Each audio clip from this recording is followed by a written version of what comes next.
start walking, and I'm in no condition to ride. This midnight rider lost his saddle, and I'm in no mood for thinking.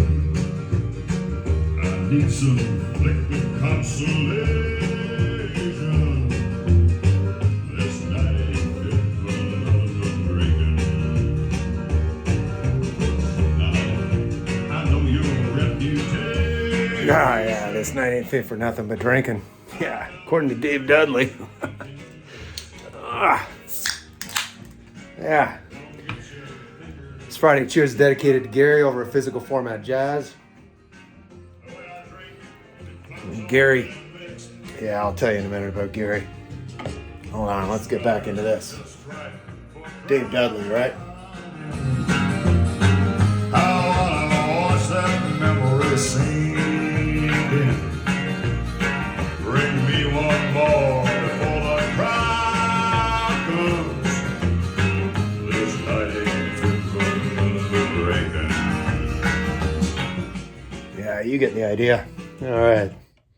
This night ain't fit for nothing but drinking. Yeah. Pool Shark, that's Dave Dudley. We're going to talk about him in a little bit. Thought that'd be a nice way to kickstart this little Friday Cheers. Yes. Gary, Physical Format Rock and Roll, sometimes known as Physical Format Jazz. My tripod's off there. Yes. And so basically what Gary's got cooking this week, did a pretty funny video the other day. And it was basically, he picked 20 channels and gave them all like his basically wish list of demands, if you will, and wants you to get up on a trapeze and swing around and talk about some bands, I don't know, and there's other crazy stuff on his list. So I saw Embryonic Robot. He did one yesterday, and his was to show, I think, 5 hard rock albums, and I couldn't believe it. I mean, it was the Library of Congress, and there he had everything, man. Like Brian, I mean, must be his whole basement in his house. I don't know. He must just live down there with the records. I don't know what Cecile says about that, but she's a forgiving woman, obviously. Like my Patty over here too. We're all doing all right with the ladies, right? All right, Colton. All right. So what Gary tasked me with, real simple. He said, "Look, Mike shows a lot of country and western. Why don't you show 10 really great country and western albums?" Well, I'm really crappy at ranking stuff. Balance this camera, Jesus. I'm terrible at it. So, you know, some of these I've shown before, but they're on this list because they're great. So if this isn't like a 10 down to count down to one being the best, this is just 10 really great. If I was to tell somebody that's never listened to country and western before, these would be the ones where I'd start. Now, I should point out, I didn't get into this stuff until my mid-30s, and now I'm in my mid-50s. I immediately went right toward 60s, 70s. That's the sweet spot for me. And you know, I love it. You get beyond into the 80s. Dwight Yoakam is new country for me. So I don't, anything today, forget it. The bro country stuff, I'm out. I couldn't tell you any of the acts. I mean, I hear the names, but who cares? It all sounds the same. A lot of twang. I like it. Give me that slide guitar any day of the week, right? So anyway, again, I apologize. If you watch my channel, hopefully you watch it regularly. And some of these are going to be repeats, but put them in the context of Gary's request here, which is this list. Now, it's going to be a little more than 10. I may go 12, 13, 14, see where it goes. I had a hard time just coming down with 10 because I'm like, oh, that's good. That's really good. That's even better than good. And then Colton chimed in too. So, right? Yeah, here they are, the royal couple. It's the president and the first lady. It's George and Tam Tam right here. That's one of those, Colton just tried to bite me. It's one of those 20 greatest hits, a TV special. I bought this at some used record store a few years ago, and this is compiled from their years together through 1971 through 77. And so I mean, what do we got on here? We're Gonna Hold On, Two Story House, that's a classic. Golden Ring too. I mean, those are 3 ditties that you can't do without when you're talking about George and Tammy. Right there, and there they are, right? And here's probably my favorite George Jones album on his own that I have. This one's from 1972 and produced by the same guy, Billy Sherrill. And this one's called, what is the name on this one? George Jones, just self-titled here. Yes, it is self-titled. So anyway, We Can Make It, I'll Take You to My World, She's All I Got, and The King. That's probably my favorite one on this album. Really excellent and truly representative of how great a singer George Jones was. There he is, right? Yeah, late great, if there ever was a late great. Yeah, and I don't do a lot of soundtracks, but this is perfect for this list.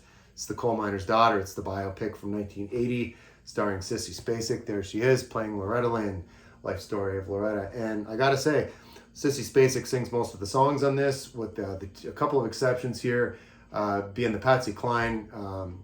No, she does a Patsy Cline tune, I Fall to Pieces, but the other one, Sweet Dreams, that's a Patsy Cline tune, and Back in Baby's Arms. Those two right there, Sweet Dreams and Back in Baby's Arms, those are sung by Beverly D'Angelo. You might know her from the Vacation movies with Chevy Chase. She played the wife. So apparently, as the story goes, I just did a quick look up on Wikipedia about Beverly D'Angelo. She was a singer first and foremost, and an actor second. So just did it to pay the bills. Loved to sing, and she's really good at it too. So like I said, I Fall to Pieces and Sweet Dreams, both of those Beverly D'Angelo doing Patsy Cline covers. So on the rest of this, Blue Moon of Kentucky, Sissy Spacek really does justice to that. And I'm a Honky Tonk Girl. And there's a third Patsy Cline tune on here, Walking After Midnight, and that's also Beverly D'Angelo. This is a really excellent soundtrack. Not a big soundtrack guy, but that's a good one, and it's great for this list. All right, so that guy I was talking about here, let me grab it. Yeah, this guy, Dave Dudley, kind of the founder of country trucking music, right? So if you go to a truck stop, all the songs are about driving trucks, 18-wheelers and all that shit. And so then this one is a departure. It's a concept album that he did in 1966, and it's just called Lonelyville. And on there, he's got, I'm putting the bag here, Oh Lonesome Me is on here, and that's a Don Gibson original that he covers, and he does a really good job. Look, it looks like he's busking out here on the street here. This is Nashville, actually. I think this is Broadway Ave, looking at that picture a second time, but I could be wrong, because I have been there before. I'm going to talk about that in a minute too. A lot of songs on here about being lonely. Like I said, Oh Lonesome Me, and then the title track, Lonelyville. That's a really nice ballad. There's more ballads on here than the faster, like I said, songs about truck driving and all that. This is more, like I said, just power ballads, and he has a really nice voice. Fits it perfectly. That's What It's Like to Be Lonesome. Almost closes that out, second last track. And yeah, Journey to the Center of Your Heart. And that's Dave Dudley. Really, really great. If you like that trucking music, it's awesome. Like 2.5, 3-minute songs. Really, really fun. Here's Tam Tam again. This one from 1969. Probably my favorite Tammy Wynette album. I think she was really at the peak of her game right here. And again, this is another one here produced by Billy Sherrill right there.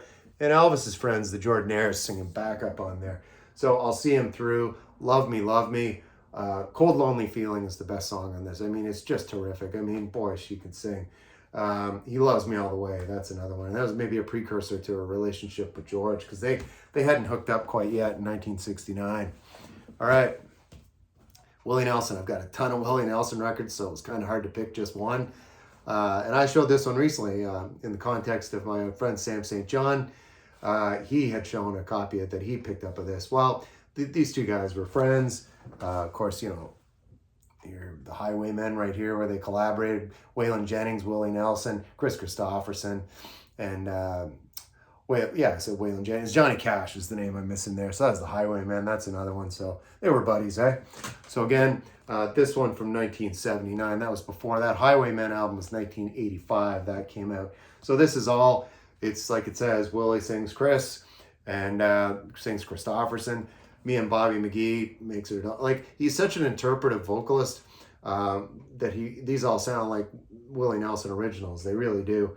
So yeah, the tracks are on the front here, so you got to look at the back. Look at the boys there. So For the Good Times, Loving Her Was Easier, Sunday Morning Coming Down, probably my favorite Chris Christopherson song. He hits all the main hits on this one. Willie does, that is, and it's really great. Yeah, get that. If you don't have any Willie Nelson and you have to get just one album, get that one.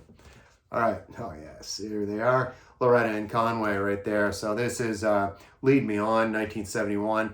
This was their second in a string of collaborations they did throughout the 70s. very successful. And well, both were concurrently doing their own solo albums while they were doing these duets. So doesn't this look like some televangelist couple from the period? Look at the hair, I can't get over it. And I've shown this album before, and I actually mentioned before, he has this shirt that Conway's wearing. It's kind of a Ben Rankin's original before there was such a thing, right? So yeah, look at her looking adoringly into his eyes, though they were not a real couple. They both had their own separate personal lives, but they made it seem like a couple when they recorded together. And yeah, Lead Me On, the title track on this, is really awesome. When I Turn Off My Lights, Your Memory Turns Me On. Oh, I love it, right? What else we got here? Get Some Lovin' Done. Easy Lovin', that's a really good one. That's a Freddie Hart cover, really excellent. And yeah, I mean, it's just all good. Lead Me On from 1971. Yeah, I'm picking favorites here of some of the artists that I have a lot of. My favorite Johnny Cash album right here. This is his follow-up to Live at San Quentin in 1969. It's Hello, I'm Johnny Cash right there, right? So I really like this. It's kind of feels like kind of introspective a bit. He does some covers on here. The Tim Hardin song, If I Were a Carpenter. Then there's a couple that move pretty fast, like I've Got to Think About Trains is fun. Jesus Was a Carpenter, that might have been the Tim Hardin one. I might be screwing that up. But anyway, this is Hello, I'm Johnny Cash. Really good Johnny Cash album. I'd go on all day, but why bother? Colton? No. All right, I said something about Dwight Yoakam earlier. This is Dwight's fifth release from 1993. If you're into music videos like I was at the time, through the 80s into the 90s, look up any of Dwight's videos. He did Pocket of a Clown, 1,000 Miles from Nowhere, Ain't That Lonely Yet, probably the best track on this album, although they're all good, front to back, every track. And here we go. It's Dwight Yoakam, This Time. I wonder if there's anything on photos on the inside. Oh, yeah. There's some babe on the back. There's a shot of Dwight right there wearing his 10-gallon hat. There he is there. The album's called This Time. There he is checking the clock right there. So, yes, Dwight Yoakam, This Time. Really great. So, in the middle here, I thought I'd have a slideshow. What the hell, right? I'm getting dry. Yes, so back in 2012, my daughter was 7, and we were out in California. And those of you that watch my channel know we moved with a work move when our daughter was a newborn.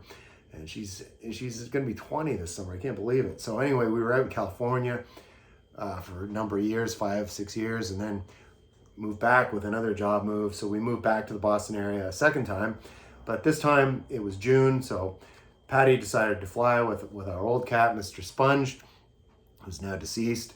And she flew back, set the house up, and Caroline and I, we took 10, 11 days and drove cross country all the way from Huntington Beach to Boston and saw everything in between that you could possibly see. I mean, yeah, it was maybe better that it was just the two of us, because Patty is one that wants to get there. And Caroline and I are like, oh, look, a Waffle House. Let's go in there. Oh, there's a ball of twine or whatever it might be, right? Or, oh, there's the Grand Canyon. Let's stop and take a look, right? Oh, my God. We're in Amarillo. There's the Cadillac Ranch, right? That's an art installation just outside of Amarillo. You'd have to look up the Wikipedia entry. And it's also where Bruce Springsteen wrote a song about it called the Cadillac Ranch right there from his River album. It's on there. Great track. Yeah. Anthony, we went down to say hi to the late, great Elvis right there where we were at the entrance to Graceland. That was fantastic. So, yeah, when we were in Memphis, we got to Memphis on a Friday night around dinner time. Went for a swim in the pool, I remember, and had some room service. We were at a really nice, it was a Hyatt or a Hilton. I think it was a Hilton, actually. And so we're in the hotel, and there was like all these really, really, I mean, big women, right? It was like, I felt like an anorexic. And then we found out it was Miss Plus Size America pageant was going on that weekend in the hotel. So we were leaving Saturday morning. We left Memphis. It was about a 3 or 4 hour drive up to Nashville. So we were going to spend Saturday afternoon, spend overnight Saturday, and then Sunday night in Nashville both days. And then we left Monday and carried on to the East Coast. But there we were leaving on Saturday morning. And yeah, Caroline, we ran into the previous year's winner of Miss Plus Size America. And there she was. And I'll never forget, as we're walking away, she says to Caroline in her deep Southern accent, "Y'all stay beautiful, honey." Yeah, and that's what Caroline's done, right? Here's Caroline again. Yeah, we were going into the Country Music Hall of Fame, and we paid the extra fee to go to RCA Studio B. And this gal here, she was really, really amazing. This tour guide, so I took a picture of the two of them. Caroline was really into it too. So when you're at the Country Music Hall of Fame, if you're ever there, I highly recommend it. Pay the extra. And they put you on this little shuttle bus, and you drive through Nashville for 10 or 15 minutes, and then you're at the original Studio B. There we are right there. I am behind the soundboard. Unfortunately, I didn't have this common sense to take my backpack off, so it kind of ruins that picture. But no, it doesn't, because we're having a good time, right? So there I am, doing the sound for somebody, right? Who knows? And then they have the big rotunda at the front of the Country Music Hall of Fame, so I took a couple of photos. You're really not supposed to, but I did. They have these beautiful plaques. There's Waylon Jennings right here. There's George Jones right there. Yeah. So yeah, ever find yourself in Nashville, of course you're going to check that out. The Country Music Hall of Fame. Yeah. I mean, for the true believers in real country and western music, it really must be on your list of things to do. All right. As I mentioned Willie earlier, this is pretty comical. This is from 2005. Does a bunch of reggae tunes. It's really hilarious. Toots and the Maidhalls. Toots Hibbert, he actually sings on I'm a Worried Man, track 3 on this. You can see the credit there for Toots. That's pretty funny. You got pot leaf, yeah, and there's Willie out in the field. Yeah, right on, man. So he's a country man, right? So yeah, peace, yeah. Good one. Novelty, I picked that up used, but yeah, it's a good listen because I love reggae music. So it's kind of the perfect blend for me. Two genres melding together, making one's great sound, I guess, right? Here's Buck Owens. Yes, the man from Bakersfield himself. Your Tender Love and Care from 1966. Great singer. Everybody thinks of Hee Haw in the 70s, but he had a whole life before that, and he had a really good musical life. His guitar player, Don Rich, really excellent guitar player, led the Buckaroos. So this one's got this is jam-packed. Your Tender Love and Care, the title track. Sam's Place was a big hit. Not St. John's Place, just Sam's Place. Only You and You Alone. And Don't Ever Tell Me Goodbye. I mean, this whole thing, that's why it's on this list. Front to back, every track. There's always Buck Owens albums for cheap in the shops. This one I got, it's in really excellent condition, very happy. I got this a number of years ago, but it's this great album containing all Buck's newest smash hits right there, as you can see, right? So there he is with some woman lurking in the background, obviously another fan of Buck Owens like myself. Yeah, I got to get in some Canadian content real quick. So it's Charlie Major. He was from the Ottawa Valley. This is his debut from 1994. Had 6 #1 hits on this, and it went double platinum in Canada. Huge record. Writes in this tradition of kind of the working man, kind of a Bruce Springsteen with a country spin on it. And he sounds like a real traditional country and western singer. And he's got a great voice. There he is on the back, Charlie Major. So the title track on this was a huge hit. It's The Other Side. I'm going to drive you out of my mind. I'm Somebody. It Can Happen to Me.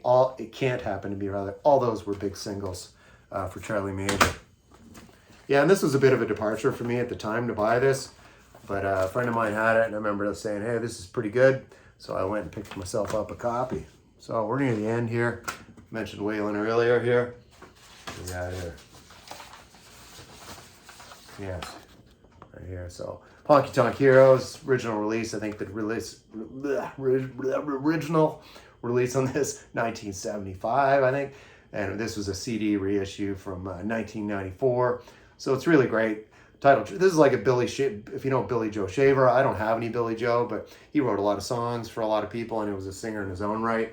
So this is essentially a Billy Joe Shaver cover album. I mean, Honky Tonk Heroes, Old Five and Dimers Like Me, Low Down Freedom, Ride Me Down Easy. That's a really good one. Look up the original Ride Me Down Easy by Billy Joe Shaver. Yeah, that's a good one. Get your drink on and put some of that on, man. And I've shown this one before. Yeah, it's Jerry Jeff Walker. It's my favorite Jerry Jeff Walker album, live in Lukenbach, 74, 73. I don't see a year in here, but I'm in the right area there. They're all on the inside. Colton's trying to get into the pints. That won't work, Colton. There they are. Looks like inside of like a general store there where they were hanging out. Before they did the record, they hung out, did that live one night in Lukenbach. Live recording concert right here. Viva la Terlingua. A couple of highlights on this, if I haven't mentioned before. Up Against the Wall, Redneck. Backsliders Wine. London Homesick Blues is a really good one too. That was actually the theme song. If you ever watch Austin City Limits on PBS, that was always the theme song, London Homesick Blues. And Desperado's Waiting for a Train. That's a Guy Clark tune that he makes his own on this. Highly, highly, highly recommend. On this list, that's probably in the top 3. All right. One more outlaw for you. It's Tom Paul Glaser. This is his 3rd studio album he did after him and his brothers split. This one's from 1977, just simply called Tom Paul Glaser and his Outlaw Band. You Can Have Her, Tennessee Blues, and Sweethearts Are Strangers. This is just real good outlaw country right here, and there he is. Yeah, he looks a little fancy pants there. He looks more like this when you see him in old videos. This is like a painting kind of caricature of him, but looks more polished. Usually he looked like he just crawled out of a ditch. So anyway, that's Tom Paul Glaser. Colton, you don't need to be up there, but so anyway, that's going to wrap it up. So get over. I'll leave a link to Gary's video where he gave out the 20 lists of demands for the 20 channels. Really great. I expect to see some more. I hope to see some more. Like I said, and go over to Embryonic Robot. I'll leave his video too, where he's in his Library of Congress, and he's just got an unlimited supply of music, right? Anyway, that's going to wrap it up for me and Colton for a Friday. Hope you enjoyed this video, Gary. And yeah, I'll see you next time.